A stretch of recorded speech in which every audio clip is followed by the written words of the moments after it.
Bonjour à tous, nous sommes à la fin du congrès de l'ACR 2013 et je vais vous faire la synthèse de tout ce qui m'a paru intéressant sur la fibromyalgie.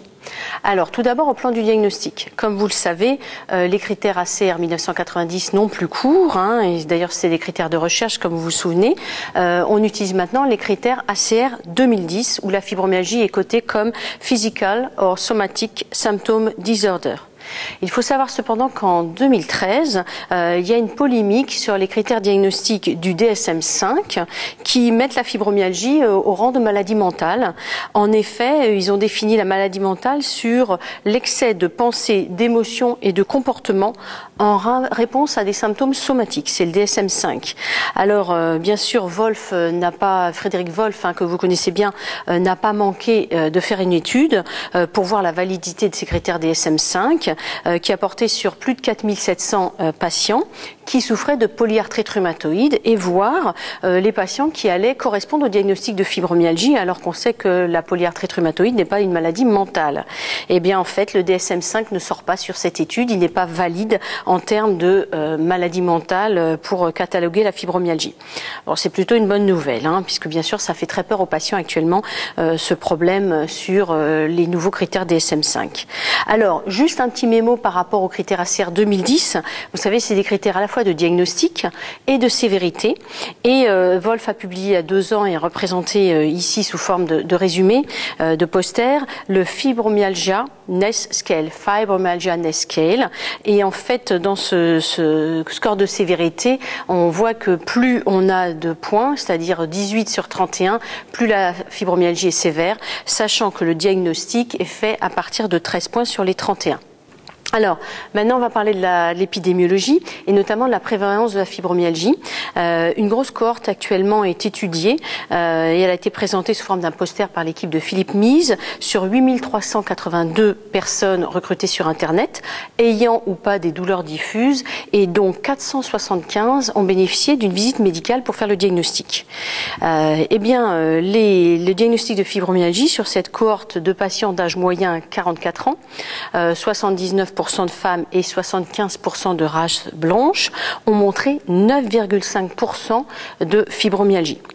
Alors c'est quand même très supérieur à la fréquence qui est habituellement rapportée, qui est d'environ 2%. Mais ce que j'ai trouvé intéressant, c'est que les patients qui répondent à ces questionnaires, à ces enquêtes sur Internet, sont en fait très intéressés et veulent en savoir plus.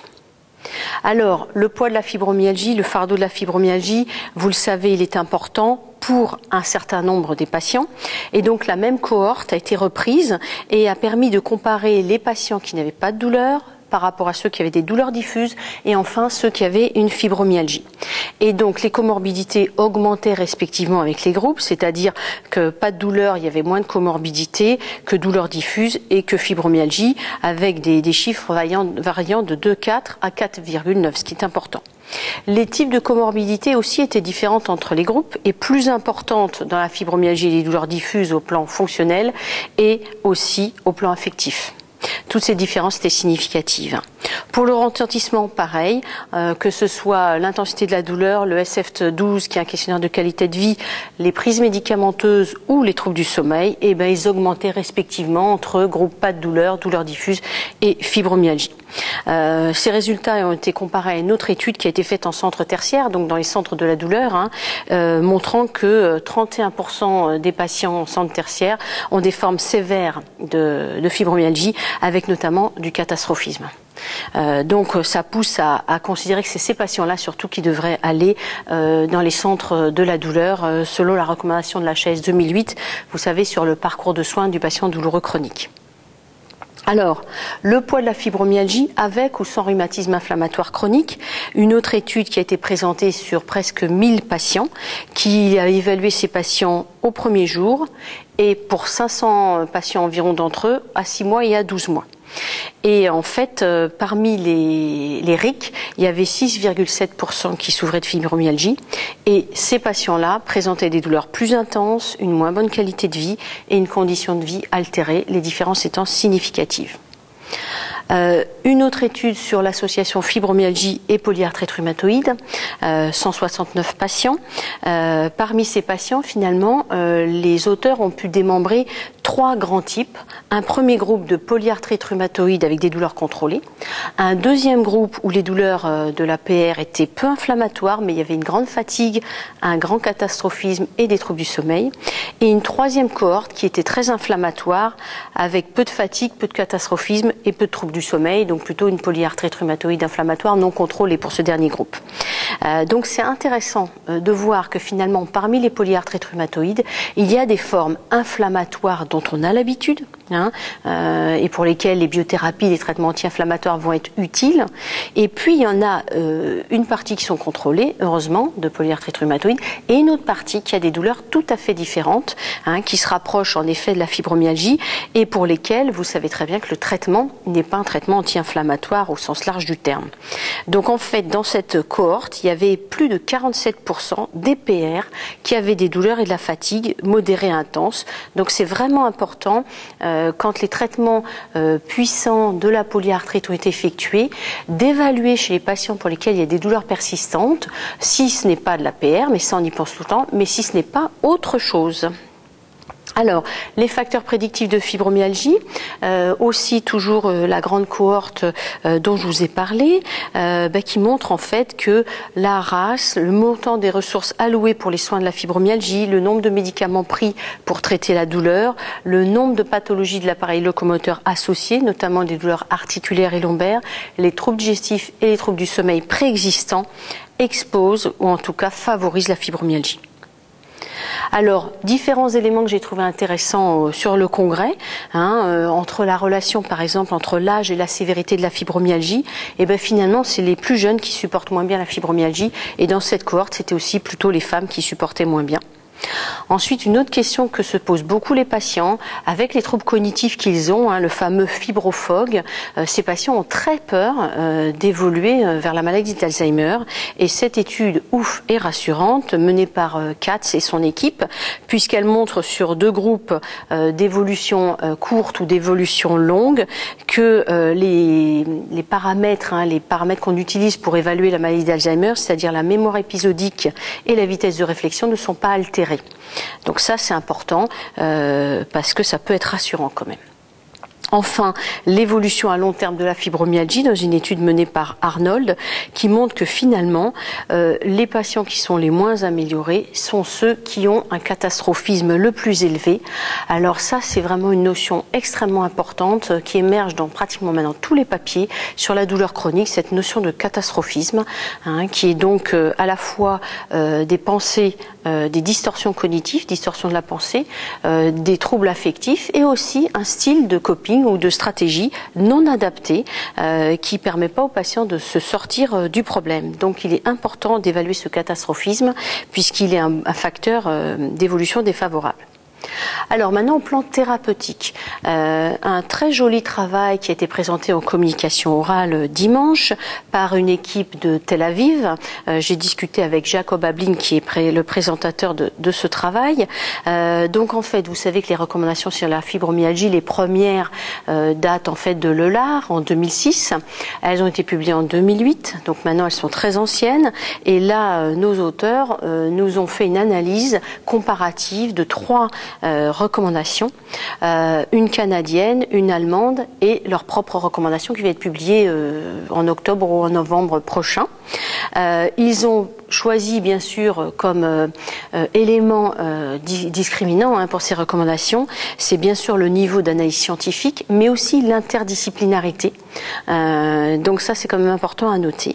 Et alors en conclusion, ils mettent les approches non médicamenteuses en premier lieu, comme traitement de fond de la fibromyalgie, donc ça c'est très important. Donc vous voyez à quel point on est en difficulté si on n'utilise que des médicaments pour traiter la fibromyalgie, avec dans ces approches non médicamenteuses les exercices physiques aérobie, les thérapies cognitives et comportementales, avec bien sûr un bénéfice intéressant des approches associées physiques et psychologiques. Et pour d'autres traitements qu'on appelle des médecines complémentaires, si elles ne remplacent pas les autres traitements, sinon ça s'appelle de l'alternatif. Donc il n'y a pas de consensus dans les recommandations qui ont été montrées là au congrès, c'est-à-dire c'est pour l'acupuncture, le yoga, le tai chi, l'hypnose, pas de consensus. On s'en doute, les études ont des résultats résultats contradictoires, des méthodologies très variables, et donc elles sont souvent difficiles à analyser et à comparer. Alors, pour ces recommandations, pour rentrer un peu dans le détail, donc dans les médicaments, maintenant, les médicaments de fond, les pain modulators, c'est-à-dire les antidépresseurs et les antiépileptiques, finalement, comme je vous le disais, l'efficacité est modeste. Il y a beaucoup d'effets indésirables que l'on peut considérer comme un effet nocebo, puisque c'est souvent une aggravation des symptômes de la fibromyalgie. Et en premier lieu, pour ces médicaments, l'amitriptyline, qui est donc un tricyclique bien connu qu'on utilise, sort en premier. Parmi les autres antidépresseurs, bien sûr, les IRSNA, donc les inhibiteurs de la recapture de la sérotonine et de la noradrénaline, sortent aussi, bien sûr, comme intéressants. Les antiépileptiques, on en parlera avec des études récentes sur la prégabaline. Alors le tramadol, c'est plutôt mis dans ces recommandations en traitement de rescue, mais pas en traitement de fond. Ce qui est intéressant aussi dans ces recommandations, c'est que les opioïdes forts et les corticoïdes, dont vous saviez déjà par les recommandations de Lelard qu'ils étaient fortement déconseillés, sont aussi déconseillés ici, mais 2 autres molécules ont été rajoutées, la famille des anti-inflammatoires non stéroïdiens et les benzodiazépines. Alors, au plan des autres, de ces fameuses recommandations thérapeutiques, finalement, on conclut que, vous le savez tous, que la fibromyalgie est difficile à prendre en charge, qu'il y a un consensus sur les traitements de fond à proposer, non médicamenteux en priorité, que les traitements médicamenteux ont leurs limites et qu'il faut donc vraiment faire ce qu'on appelle la décision médicale partagée en expliquant, en informant le patient sur les buts à atteindre et ce qu'on peut attendre des médicaments notamment. Donc là, de ce côté-là, il y a un consensus global sur les 3 recommandations. Alors, une étude intéressante en termes de traitement non médicamenteux qui va dans le sens de ce qu'on vient de dire, c'est l'étude présentée par Mark Farlane, qui est donc quelqu'un qui travaille beaucoup dans ce domaine en Angleterre, en Grande-Bretagne, qui a fait une étude randomisée contrôlée auprès de 442 patients d'une durée de 24 mois. Donc cette étude est intéressante parce que c'est une étude longue et qu'on n'en a pas beaucoup sur ce domaine. Donc 4 groupes ont été comparés. Un groupe qui avait des sessions de thérapie cognitive et comportementale jusqu'à 6 mois. Un autre groupe qui avait des exercices physiques individuels avec des séances jusqu'à 6 mois. L'association des 2 traitements. Et enfin, un traitement usuel qui, lui, n'avait aucun de ces arguments-là, c'est-à-dire aucune thérapeutique spécifique pendant ces 2 années pour la fibromyalgie. Alors, les résultats en termes d'évaluation par le patient, vous savez, les fameux Patient Outcome Report, PRO, ont été faits sur une échelle qualitative en plusieurs classes et le niveau 6, qui était considéré comme un niveau d'amélioration, où le patient dit « je me sens beaucoup mieux », était atteint dans le groupe TCC, donc thérapie cognitive et comportementale, par 35,4% des patients. Les exercices atteignaient 29%. L'association des 2 était peu cumulative puisque c'était 31% et le traitement usuel avait un résultat de 13%. Donc vous voyez tout de suite l'intérêt quand même de ces approches, 30% c'est intéressant. Sur certaines variables, après ajustement sur les caractéristiques démographiques, on voyait que la TCC avait 3,6 par rapport à 2,5 pour les exercices et l'association des 2 traitements 2,9. En notre ratio, c'est très intéressant et vous voyez que ça permettra quand même d'avoir maintenant des choses assez validées pour les traitements non médicamenteux dont vous savez que la méthodologie n'est pas du tout la même que pour les essais médicamenteux, notamment du fait de l'absence de double aveugle. Alors, les résultats, en fait, étaient optimisés dans certains groupes de patients pour ces approches-là, notamment quand il y avait une détresse émotionnelle importante, un style de coping passif, donc des stratégies passives de la part des patients qui sont fréquentes chez les douloureux chroniques, une douleur importante ou un handicap important, chez les patients âgés notamment. Donc, cette étude confirme finalement ce qu'on vient de voir dans les recommandations, c'est-à-dire que la thérapie cognitive et comportementale et les exercices sont intéressants avec des répondeurs quand même non négligeables, jusqu'à 30%. Surtout, nouveauté, c'est que c'est efficace à long terme et qu'il n'y a pas d'effet cumulatif des 2. On avait déjà vu ça avec Lelard en 2013, des études qui montraient ces résultats-là. Alors, Maintenant, les traitements médicamenteux, des nouveautés. Une étude nouvelle qui a été faite par Leslie Arnold, que vous connaissez bien, qui fait toutes les études prégabaline, qui était randomisée, contrôlée en double aveugle versus placebo, et qui a essayé de voir l'efficacité versus placebo de la prégabaline en une seule prise le soir par 24 heures. Alors 441 patients ont été inclus, ils ont eu une titration en ouvert, puis une randomisation versus placebo pendant 13 semaines, l'objectif étant d'évaluer le délai de rechute de la douleur, considéré comme 30% de perte d'efficacité sur la douleur, puisque on comparait, une fois que les patients étaient tous à bonne dose, individuellement bien sûr adaptés, on arrêtait dans l'un des deux bras le traitement puisqu'on mettait du placebo, et donc on voyait l'arrivée de la rechute, si vous voulez. Alors, donc, vous voyez qu'il y a 63 patients dans le groupe prégabaline, 58 dans le groupe placebo, que les posologies moyennes, vous voyez, c'était 330 à 495 mg par jour, et que la différence entre les deux groupes était significative pour la perte d'efficacité.